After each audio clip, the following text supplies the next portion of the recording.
Hey, my friends, welcome back to Law Creations. I want to do a series on making a diorama, a small display. It's not a full-blown diorama. I don't make very large dioramas. I have in the past. They come out fine.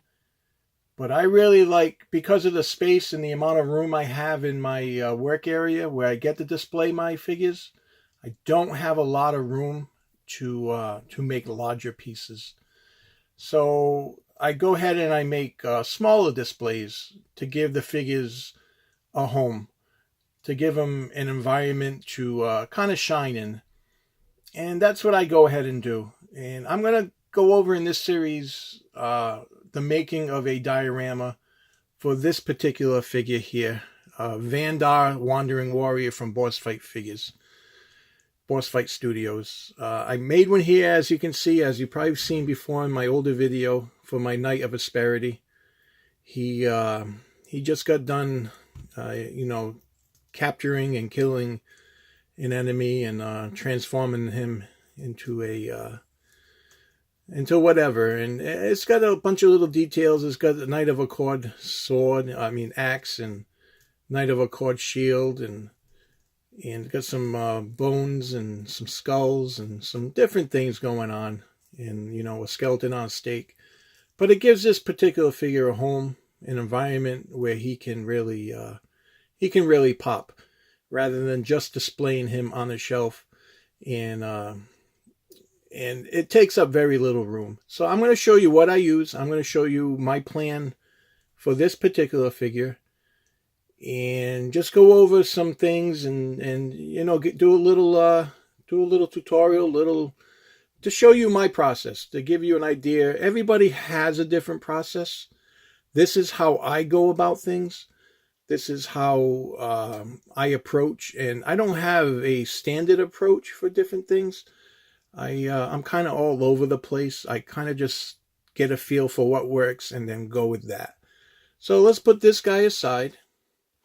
And my idea for this particular Wandering Warrior, Vandar, is a stonework.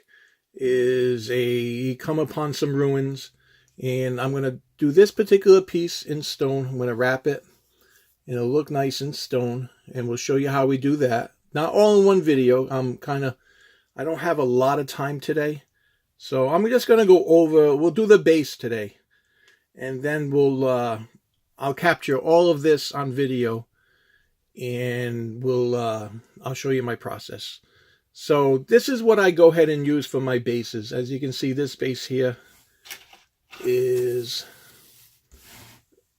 the starting point, was this piece, which I got from the dollar store. Now you can buy a 2-pack from the dollar store, and that's what I use for my base for my 3 3/4 inch figures. And it's really cheap, 50 cents a piece. And I have a little bit of foam here that I'll use. And you can make a really nice looking display very cheap.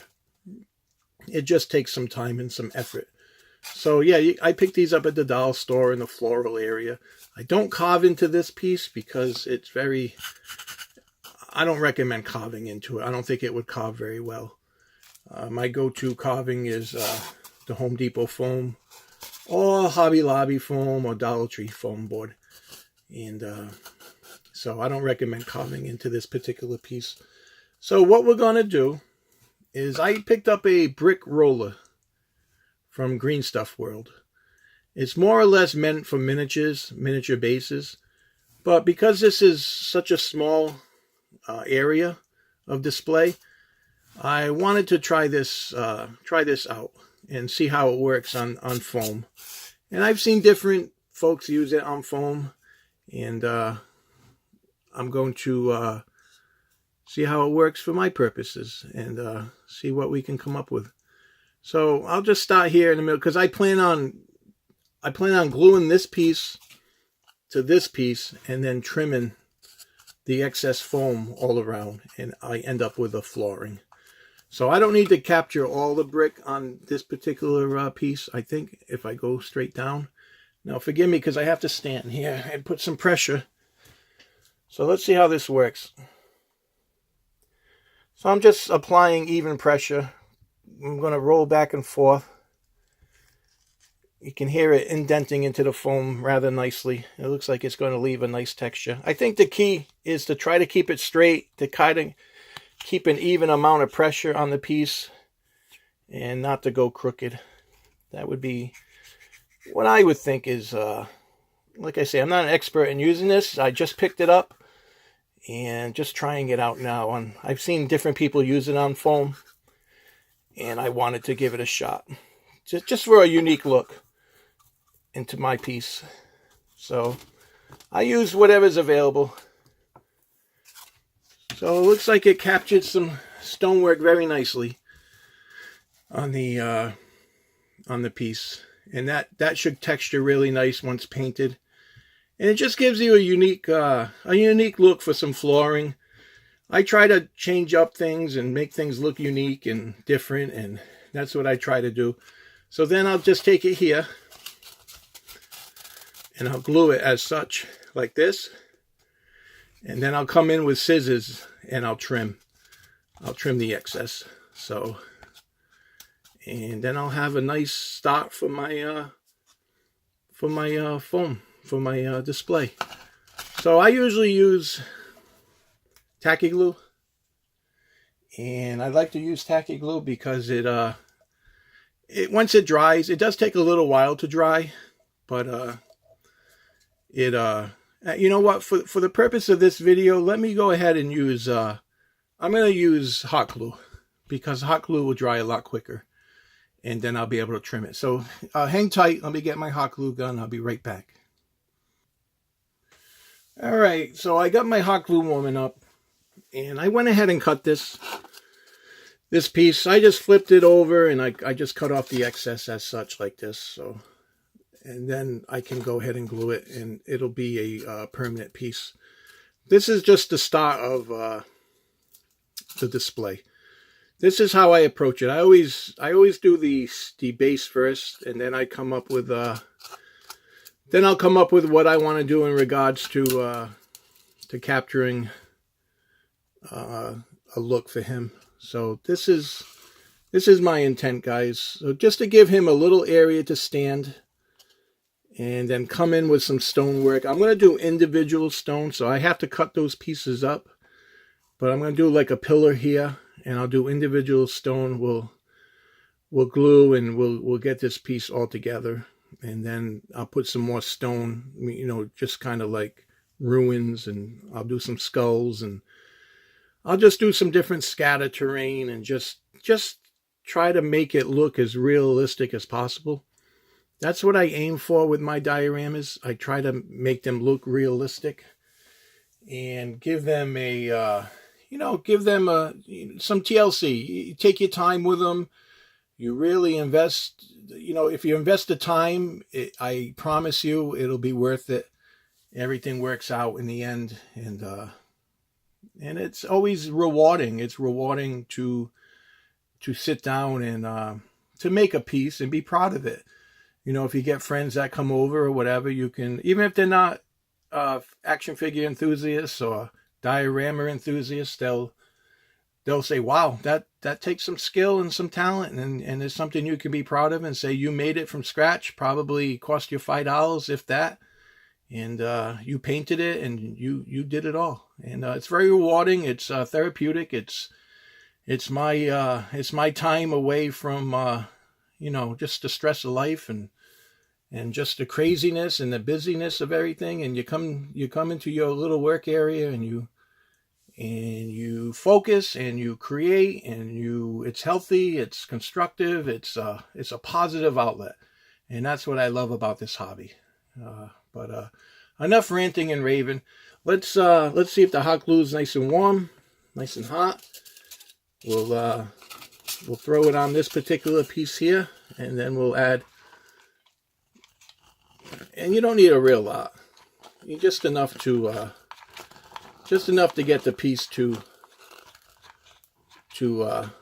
adhere, and because it's not going to be played with or anything like that. It'll be just displayed. So I want the brickwork to look like that, and the pieces. So you get plenty of time to put everything in place. And then I just press down as such.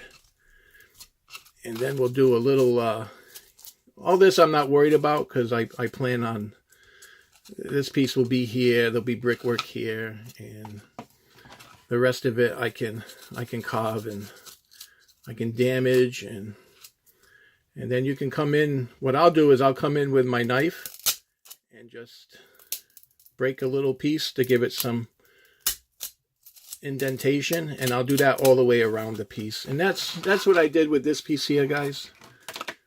This here, if you can see, I just went around and indented, and it gives it that look.